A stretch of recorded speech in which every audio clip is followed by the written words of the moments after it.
예수께서 즉시 제자들을 재촉하사 자기가 무리를 보내는 동안에 배 타고 앞서 건너편 벳세다로 가게 하시고 무리를 작별하신 후에 기도하러 산으로 가시니라. 저물매 배는 바다 가운데 있고 예수께서는 홀로 무태 계시다가 바람이 거스름으로 제자들이 힘겹게 노젓는 것을 보시고 밤 사경쯤에 바다 위로 걸어서 그들에게 오사 지나가려고 하시며 제자들이 그가 바다 위로 걸어오심을 보고 유령인가 하여 소리 지르니 그들이 다 예수를 보고 놀랍니다. 안심하라. 내니 두려워하지 말라 하시고 배에 올라 그들에게 가시니 바람이 그치는지라. 제자들이 마음에 심히 놀라니 이는 그들이 그 떡 되시던 일을 깨닫지 못하고 도리어 그 마음이 둔하여졌음이로라. 건너가 게네사렛 땅에 이르러 대고 배에서 내리니 사람들이 곧 예수신 줄을 알고 그 온 지방으로 달려 돌아다니며 예수께서 어디 계시다는 말을 듣는 대로 병든 자를 침상째로 메고 나오니 아무데나 예수께서 들어가시는 지방이나 도시나 마을에서 병자를 시장에 두고 예수께 그의 옷가에라도 손을 대게 하시기를 간구하니 손을 대는 자는 다 성함을 얻으니라. 여러분 반갑습니다. 오늘도 큐티로 여는 기막힌 하루입니다. 본 말씀 마가복음 6장 45절부터 56절의 말씀입니다. 자, 우리는 어제 큐티를 통해 떡 5개와 물고기 2마리로 남자만 5,000명을 먹이시는 이 기적의 사건을 보았습니다. 그리고 오늘은 그 기적을 경험한 후의 일들이 기록되어 있습니다. 자, 오병이어 기적 그 후에 대해서 우리가 함께 묵상해 보기를 원합니다. 자, 먼저 첫 번째로 오병이어 후에 위기가 옵니다. 자, 오병이어의 기적을 본 무리들이 예수님에게 폭발적으로 열광하기 시작했습니다. 더 많은 사람들이 예수님을 주목했고 예수님을 알아보고 찾아오게 되었습니다. 정말 예수님이 이 몰려드는 사람들로 인해서 정신없이 바쁘고 분주하셨습니다. 자, 그런데 이렇게 수많은 사람들에게 둘러싸여 환호와 박수를 받고 주목받고 있는 바로 그때 예수님은 호련히 그곳을 떠나셨습니다. 오늘 45절에 보니까 예수님은 무리들로부터 즉시 재촉하여 떠났다 라고 기록하고 있습니다. 자, 여러분, 왜 예수님이 이렇게 예수님을 좋아하고 따르는 무리들을 즉시 그리고 재촉하여 떠나십니까? 왜냐하면 예수님은 지금 이 상황이 좋은 상황이 아니라 오히려 위기의 상황이라는 것을 아셨기 때문입니다. 자, 지금 이 상황이 왜 위기입니까? 이제 이 오병이어의 사건을 통해 예수님은 전국적으로 알려지게 되었습니다. 그리고 더 많은 사람들이 예수님께 몰려들 것입니다. 그렇게 사람들에 둘러싸여 정신없이 바쁘게 살다 보면 진짜 중요한 것을 잃어버릴 수 있다는 것을 예수님은 알고 계셨던 것입니다. 여러분, 우리가 절대 잃어버리지 말아야 될 그 가장 중요한 것이 무엇입니까? 바로 그것이 하나님과의 관계입니다. 자, 그래서 오늘 46절에 보니까 예수님이 서둘러 무리들로부터 분리된 후에 어디로 가셨죠? 오늘 말씀해 보니까 무리를 작별하신 후에 기도하러 산으로 가시니라 그랬습니다. 여러분, 기도하러 산으로 가셨다는 말은 다시 말하면 예수님이 하나님 만나러 가셨다는 것입니다. 우리가 거룩하여 간다는 것은 우리의 인생의 우선순위가 재정립되는 것을 의미합니다. 내 인생의 가장 중요한 것이 무엇인지를 분별하고 그 중요한 것을 위해 덜 중요한 것을 가지치게 해나가는 것, 바로 그것이 거룩을 이루는 비결입니다. 자, 그런데 우리 인생의 가장 중요한 것이 무엇입니까? 바로 그것이 하나님과의 관계입니다. 여러분, 아무리 우리가 좋은 것을 얻고 아무리 많은 것을 누린다 할지라도 우리 인생에 하나님을 잃어버리면 우리는 다 잃어버린 것입니다. 이 하나님과의 관계보다 더 중요한 것은 이 세상에 아무것도 없는 것입니다. 그러므로 하나님과 올바른 관계를 맺기 위해 예배와 큐티 그리고 기도하는 것에 목숨을 걸고 그것에 최우선순위를 들고 나머지 모든 것들은 가지치기 하는 적용을 해 나가야 하는 것입니다. 여러분, 사실 예수님은요, 이렇게 무리들에게 좀 둘러싸인다고 흔들리시지 않습니다. 일희일비하지 않으십니다. 예수님이 하나님이신데 이깟 사람들이 좀 몰려든다고 무슨 그것이 예수님께 크게 문제가 되겠습니까? 그러나 예수님이 오늘 몰려드는 무리로부터 즉시 재촉하여 떠나신 것은 사실은 예수님을 위한 것이 아니라 그분을 따르는 제자들을 가르치시기 위한 목적이 있는 것입니다. 이렇게 내 삶에 덜 중요한 것 때문에 진짜 중요한 하나님을 잃어버릴 수 있는 그때가 바로 위기에 따르는 것입니다. 너무 바빠서 예배 드릴 수 없고, 너무 바빠서 말씀 볼 수 없고, 너무 바빠서 기도하지 못하는 것, 바로 그것이 우리 인생의 진짜 위기가 시작됐다는 것을 우리는 알아야 된다는 것입니다. 그리고 바로 이때 우리에게 필요한 적용이 바로 즉시 그리고 재촉하여 떠나는 이 가지치기의 적용이라는 것이죠. 자, 얼굴도 잘생기고 이쁘고 능력도 좋고 심지어 나만 사랑해주는 더할 나위 없이 좋은 사람을 만나게 되었습니다. 그런데 그 사람에게 딱 하나 단점이 있는데 그는 예수를 모르는 믿음이 없는 사람입니다. 여러분, 믿음이 없다는 것은 하나의 단점이 아니라 가장 치명적인 단점입니다. 그러므로 불신교제, 불신교로는 그 즉시 재촉하여 떠나야 될 관계인 것입니다. 또한 많은 급여를 주고 좋은 대우를 해주겠다는 직장이 있습니다. 그 대신 주일에도 나와 일을 해야 된다고 합니다. 여러분, 우리는 그때 즉시 재촉하여 그 직장을 포기할 수 있어야 합니다. 또한 처음에 사업을 시작할 때는 하나님이 은혜 주시면 하나님 더 잘 섬기고 더 열심히 봉사하겠다고 철석같이 약속했는데 사업이 안정되기 시작하니 더 욕심이 생깁니다. 그래서 사업을 확장하느라 사명을 내려놓으려고 합니다. 여러분, 그럴 때 우리는 즉시 재촉하여 내 욕심을 가지치게 하고 더 많은 돈을 버는 길보다 사명을 붙잡는 적용을 할 수 있어야 합니다. 여러분, 그럴 때 하나님이 내 인생을 책임져 주시는 것입니다. 여러분, 제가 참 많은 선배 목사님들에 대해 보기도 하고 또 듣기도 하면서 이 목회자의 목회 위기, 또 교회의 위기가 언제 오는가를 관찰해 보니까 거의 공식처럼 보이는 것이 이 목회자가 바빠질 때, 바로 그때가 위기에 있다라는 것을 저는 알게 되었습니다. 목회자라면 누구라 할 것 없이 목회 초창기에는 오직 말씀, 오직 기도, 오직 교회를 부르짖습니다. 그러면서 사무실을 떠나지 않고 말씀 보고 기도하고 신방하면서 그렇게 운둔차처럼 살아갑니다. 여러분, 그럴 때는 목회의 위기도 또 교회의 위기도 없습니다. 자, 그런데 점점 목회가 10년, 20년이 되고 노하우가 쌓이고 안정이 되면 바로 그때부터 목사님들이 교회 바깥으로 눈을 돌리고 나가시기 시작합니다. 그러면서 이 사람 저 사람을 만나고 이런저런 단체에 소속되고 또 이런저런 직함을 얻기 시작하면서 너무 바빠집니다. 그렇게 바빠지면 기도 안 하고 바빠져서 말씀 안 보고 바로 그때부터 목회의 위기, 교회의 위기가 오는 것을 많이 보았습니다. 여러분, 제가 그런 선배님들의 모습을 보면서 예전에는 어떻게 목사님이 저럴 수 있냐고, 어떻게 목회자가 저렇게 변질될 수 있냐고 정죄하고 비난하기에 바빴습니다. 그런데 이제는요, 정말 두렵습니다. 여러분, 그 선배 목사님들이 저보다 못한 분들이 절대 아닙니다. 과거에는 저보다 훨씬 더 깊이 말씀 묵상하고 훨씬 더 많이 기도했던 대단한 분들이었습니다.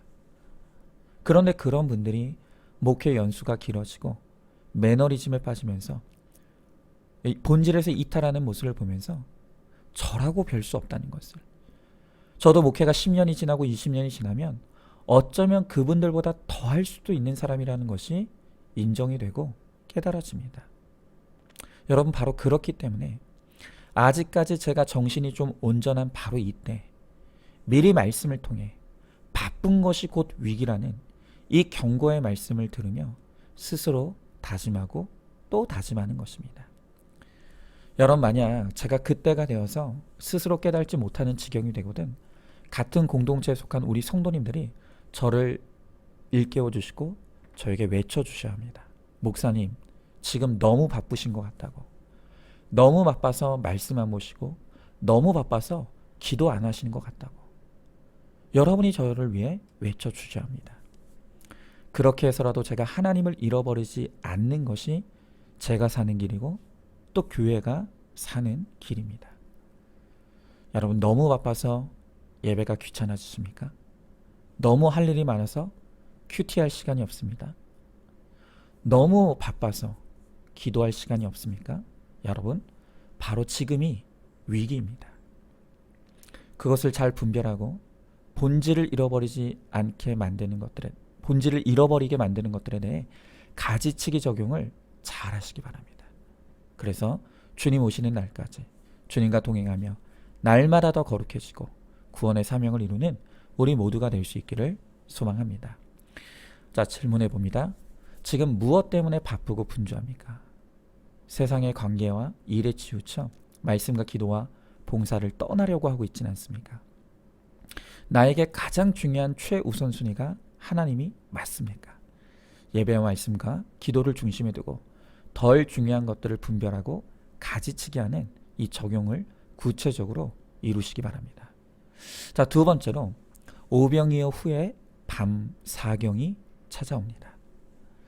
자, 이렇게 예수님은 기도하러 산에 가시고 제자들만 배를 타고 바다를 건너고 있었습니다. 자, 그런데 46절 이하의 말씀을 보니까 바로 그때 큰 바람과 파도를 만나 이 제자들이 탄 배가 전복될 위기에 처하게 되었습니다. 여러분, 예수님이 비록 이들과 물리적인 몸은 떨어져 있지만 틀림없이 예수님이 이 제자들이 처한 상황을 모르실 리 없었습니다. 분명 예수님은 그 상황을 잘 알고 계셨습니다. 자, 그런데 어찌된 일인지 예수님은 밤 사경이 되도록 나타나시지 않습니다. 여러분, 오늘 이 말씀의 밤 사경은 우리로 치면 새벽 3시에서 6시 사이의 시간입니다. 제자들이 배를 탔던 시각이 날이 저물 때, 그러니까 한 6시, 7시쯤의 초저녁이었으니까 이렇게 예수님이 밤새도록 아무리 이들이 고생하고 있음에도 불구하고 예수님이 나타나시지도 않고 도와주시지도 않았던 것입니다. 여러분, 오늘 이 제자들의 모습은 어쩌면 우리의 모습이기도 합니다. 정말 내가 너무 힘들고 죽을 것만 같고 너무나 고통스러운 풍랑의 한가운데 있는 것 같은데, 그런데 예수님이 아무리 부르시셔도 묵묵부답이십니다. 아무리 내가 주님을 불러도 주님은 나에게 찾아오시지 않습니다. 여러분, 그럴 때 내 문제가 고통스러운 것이 아니라 문제 가운데 침묵하고 계시는 그 하나님이 우리에게 더 큰 고통이 됩니다. 여러분, 우리가 이런 상황을 만날 때가 있지 않습니까? 여러분, 그때 우리가 생각하는 것은 하나님이 나를 버리셨나? 하나님이 나를 안 보고 계시나? 혹시 하나님이 안 계시는 것은 아닌가? 우리가 그렇게 오해할 수가 있다는 것입니다. 여러분, 그러나 우리가 반드시 기억해야 될 것은 내가 풍랑 가운데 혼자 되었다고 생각하는 그 시간에도 하나님은 내 사정을 알고 계시고 나를 지켜보고 계신다는 것입니다. 여러분, 우리는 그 어떤 순간에도 절대 혼자가 아닙니다. 자, 그렇다면 왜 예수님은 밤 사경이 될 때까지 지켜만 보고 계시는 것입니까? 여러분, 이 밤 사경의 시간이라는 것은 바로 내 몸에 쓸데없는 힘이 빠져나가는 시간입니다. 여러분, 이 제자들은 방금 전에 오병이어의 기적을 경험했습니다. 내가 좀 은혜 받고 또 방언받고 양육도 받고 이제 뭔가 내가 된 것 같으니까 다시는 내가 흔들리지 않을 것 같고 세상 모든 사람들을 품고 사랑할 수 있을 것 같고 이젠 어떤 일이 와도 다시는 넘어지지 않을 것 같습니다. 여러분, 그런데 바쁜 것이 위기일 수 있듯이 은혜 후에 그 은혜를 잘 관리하지 못하면 내가 누리는 그 은혜가 나에게 위기가 될 수 있다는 것을 우리는 반드시 명심해야 됩니다. 우리는 100% 죄인이기 때문에 내가 받은 은혜와 은사조차도 내 자랑의 수단으로 변질시키고 또한 그것이 나를 교만하게 만들 수 있다는 것입니다. 여러분, 그래서 예수님은 이 오병이어 후에 찾아온 이 밤 사경의 시간을 통해 예수님이 없는 우리의 삶이 얼마나 무능하고 비참한 인생인지를 수시로 철저히 깨닫게 하시는 것입니다. 여러분, 우리는 주님이 부르시는 그날까지 되었다함이 없는 인생입니다. 우리는 조금만 평안하면 교만이 고개를 쳐드는 바로 그것이 우리이기 때문에 하나님은 끊임없이 나를 연단하고 훈련하는 이 풍랑과 밤 사경을 통해 우리에게 찾아오신다는 것입니다. 여러분, 지금 이 밤 사경의 시간 가운데 있는 분들이 있지 않습니까? 그렇다면 왜 내 인생의 밤 사경이 길어지는지 한번 깊이 묵상해 보시기를 바랍니다. 여러분, 이 밤 사경이라는 것은 얼마든지 짧아질 수도 있고 길어질 수도 있습니다. 심지어 어떤 분은 내가 죽을 때까지 이 밤 사경에서 벗어나지 못할 수도 있습니다. 여러분, 이 풍랑과 밤 사경이 짧아지는 오직 유일한 길은 고난과 사건 가운데서 말씀으로 내 악과 죄를 철저하게 회개하는 것입니다. 그리고 내가 갖고 있는 그 어떤 실력, 내가 갖고 있는 학력, 내가 가지고 있는 사회적인 어떤 위치, 이런 걸로는 안 된다. 이건 내 힘으로 할 수 없는 일이다. 그래서 내게는 이 은혜가 필요하다. 내게는 하나님이 필요하다는 것을 인정하고 하나님 앞에 항복할 때 비로소 내 밤 사경은 빨리 찾아오게 되는 것입니다. 자, 한번 질문해 봅니다. 내가 받은 은혜와 은사를 자랑하고 싶지는 않습니까? 내가 큰 은혜를 체험한 후에 풍랑을 만났습니까? 그 풍랑 가운데 내 죄를 보고 있습니까? 이 풍랑의 연단과 훈련을 통해 더 철저히 겸손해지고 거룩해져서 밤 사경의 시간을 감해 주시는 은혜를 누리시기 바랍니다. 자, 이제 마지막으로 예수님이 성하게 하십니다. 자, 이제 풍랑 가운데 찾아오신 예수님과 이 제자들은 바다를 건너 게네사렛 땅에 이르렀습니다. 그리고 그곳에서도 이미 예수님의 소문을 들은 사람들이 예수님께 몰려들었습니다. 특별히 오늘 말씀해 보니까 병자들이 예수님께 고침을 받기 위해 침상채 메고 와서 예수님으로 말미암아 성함을 얻었다라고 합니다. 여러분, 이렇게 이 세상에는 병상에 누워 꼼짝할 수 없는 병자들이 너무나 많습니다. 여러분, 육신의 병든 것만 문제가 아니라 죄에 병들고 물든 우리 가정과 식구들이야말로 시급히 주님을 만나 성함을 받아야 될 바로 그 대상인 것입니다. 이번 주에 한 부부 문제를 다루는 프로그램을 보게 되었습니다. 근데 거기에 너무나 기가 막힌 부부의 사연이 소개되었습니다. 그 사연을 정말 짧게 요약하자면 시어머니와 며느리가 오랫동안 갈등 관계에 있었습니다. 그러던 중에 며느리가 아이를 유산하는 사건을 겪게 되었는데 그것을 이 시어머니가 별것 아닌 것처럼 취급한 것입니다. 그 시어머니의 태도에 폭발한 며느리가 시어머니와 의절을 하게 되었습니다. 근데 그 사이 이 시어머니가 넘어져서 큰 수술을 받고 이 거동이 불편하게 되었는데 남편은 제발 어머니를 용서하고 어머니를 우리 집에 좀 모실 수 있게 해달라고 간곡하게 부탁을 했습니다. 그러나 여전히 시어머니에 대한 감정이 좋지 않았던 이 며느리는 그것을 거절하고 그 시어머니를 요양원에 모시도록 했는데 그만 그 시어머니가 요양원에서 돌아가신 것입니다. 이것이 이 남편에게 두고두고 한이 되었습니다. 그리고 몇 년이 흘렀는데 그 몇 년 후에 정확하게 상황이 역전되었습니다. 이번에는 이 친정 어머니가 폐암의 당뇨에 합병증으로 눈까지 실명하게 되는 그런 상태에 이르게 된 것입니다. 그래서 이번에는 아내가 남편에게 제발 우리 어머니를 집에 모실 수 있게 해달라고 간청하기 시작합니다. 하지만 과거의 그 일을 잊지 않고 있던 이 남편은 아내의 호소를 거절합니다. 그래도 이 아내가 어머니를 억지로 집으로 모셔왔더니 세상에 그 사이에 남편이 집 문의 비밀번호까지 바꿔놓았습니다. 어쩔 수 없이 간병인을 써서 어머니의 집에 모시게 했는데, 그만 이 친정 어머니도 병세가 악화되어서 갑작스럽게 간병인의 손에서 돌아가시고 만 것입니다.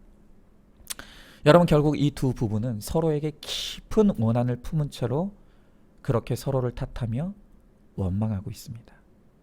여러분, 이렇게 가정에서 부부가 서로를 향해 원망과 증오와 미움에 병들어서 병상에 누워 일어나지 못하는 가정들이 얼마나 많은지 모릅니다. 여러분이 이런 사연을 들으면서 무슨 생각을 하셨습니까? 누가 더 잘못했나 옳고 그름을 따지고 있지 않습니까? 혹시 이 정도 되면 도저히 같이 살 수 없다고, 이혼하는 것이 당연하다고 생각하고 있지는 않습니까? 여러분, 그런데 오늘 말씀해 보니까 병상에 누워 꼼짝할 수 없는 이 병자들이 예수님의 옷가에 손을 대기만 했더니 그들이 성함을 얻었다고 했습니다. 오늘 미움에 병들고 증오에 병들고 원망에 병들어서 침상에 누워있는 우리 가정은 이혼이 정답이 아니라 예수님이 정답입니다. 여러분, 이혼은 절대로 문제 해결의 방법이 될 수 없습니다. 이혼은 문제 해결이 아니라 또 다른 고통의 시작입니다. 그러나 어떤 병에 걸려 누워있다 하더라도 예수님만 만나면, 예수님을 만날 수 있다면 성함을 얻을 수가 있는 것입니다. 예수님을 만나 말씀이 들리고 내 죄가 내 남편의 보다, 내 아내의 죄보다 더 크다는 것을 깨닫기만 하면 누구라도 성함을 얻고 그 자리에서 다시 일어날 수 있다는 것입니다. 여러분, 오늘 말씀해 보니까 병상채 예수님께 나왔다고 했습니다. 병상채로 예수님께 나왔다는 말은 스스로는 자발적으로 나올 수 없는 상태의 사람들이라는 뜻이죠. 여러분, 그래서 그들의 병상을 들고 예수님께로 데려가 줄 수고의 사람들이 분명히 있었을 것입니다. 여러분, 누가 그들을 예수님께로 인도할 것입니까? 누가 그 수고를 감당할 것입니까? 하나님은 바로 내가 그 침상을 들어주는 수고의 사람들이 되어야 한다고 말씀하십니다. 여러분, 지금 우리 주변을 돌아보십시오. 우리 주변에 도저히 스스로의 힘으로는 주님께 나올 수 없어 침상에 누워있는 사람들이 얼마나 많은지 모릅니다. 세상 사람들은 다 이혼하라고 외칠 때 우리는 그들을 예수님께로 데려가 주어야 합니다. 그들의 고통에 함께 눈물을 흘리며 들어주고, 또 나와 지체들이 예수 만나 살아난 간증을 들려주고, 또한 그들을 예배의 자리로 인도하여서 예수님께 데려와야 합니다. 그럴 때 어떤 가망 없는 인생, 어떤 가망 없는 가정일지라도 예수님을 만나면 성하여질 것입니다. 우리가 그것을 확신하여 침상을 메고 나오는 이 구원의 수고를 잘 감당함으로 한 영혼을 살리고 한 가정을 살리는 일에 쓰임받는 거룩한 사명자가 되는 우리가 모두가 되기를 소망합니다. 자, 한번 질문해 봅니다. 이웃과 지체들의 사연을 들으며 나는 어떤 말을 해주고 있습니까? 그렇게 많은 간증과 설교를 들었으면서도 너는 이혼밖에는 답이 없다고 말하고 있지는 않습니까? 어떤 병든 인생, 병든 가정도 예수님만 만나면 성하여질 것을 확신하십니까? 지금 병든 자를 침상채 메고 주님께 나오는 구체적인 손과 발이 가는 적용을 해야 될 그 대상이 누구입니까? 다른 사람의 사연을 잘 들어주고 또 간증을 들려주고 예배의 자리로 초청하는 그 수고를 통해 한 사람 한 가정이 살아나는데 쓰임받기를 소망하시기 바랍니다. 자, 오늘도 2월 18일 보석상자입니다. 자식 앞에서 나의 연약함을 시인하며 애통하는 모습을 보여줘야 합니다. 그래서 부모도 자식도 하나님을 떠나서는 살 수 없다는 걸 보여주는 것이 살아있는 신앙 교육입니다. 아멘. 우리 함께 기도하겠습니다. 하나님, 우리같이 가망 없는 인생에 찾아와 주셔서 우리를 용서하시고 또한 고쳐주셔서 다시 주님 안에 믿음으로 살 수 있도록 은혜를 베풀어 주심을 감사드립니다. 우리가 이렇게 놀라운 하나님의 은혜를 받은 하나님의 자녀임에도 불구하고 우리는 때만 되면 하나님을 떠나려고 하고 때만 되면 세상으로 나가려고 하는 악과 죄가 우리 가운데 있습니다. 그러하기에 주님은 밤 사경의 시간을 통해서 우리가 하나님이 없이는 살아갈 수 없는 존재라는 것을 끊임없이 깨달아가게 하시고 우리를 양육하셔서 우리를 하나님의 제자로 삼아 주십니다.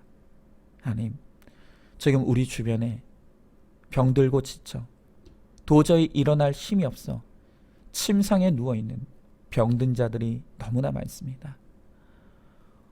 오늘 주님은 누가 그들을 내게로 인도할 것이냐고 우리들에게 묻고 계십니다. 주님, 오늘 그 한 사람을 찾을 때 내가 여기 있습니다 응답할 수 있는 우리가 되게 하여 주시옵시고 병들어 누워있는 그들에게 다가가 그들에게 예수님을 들려주고 예수님을 소개시켜주며 예수님에 관한 이야기를 들려주므로 하나님, 그들을 예수님께로 인도하여 예수님을 통해 성함을 얻는 놀라운 역사가 일어나는 복의 통로가 되는 우리 모두가 될 수 있게 하여 주시옵소서. 반드시 그렇게 하여 주실 줄 믿사오며 사랑이 많으신 우리 예수님 이름 받들어 기도드리옵나이다. 아멘. 오늘도 큐티로 기막힌 하루를 살아내는 하늘가족 공동체 우리 모든 성도님 되시기를 주님의 이름으로 축복합니다.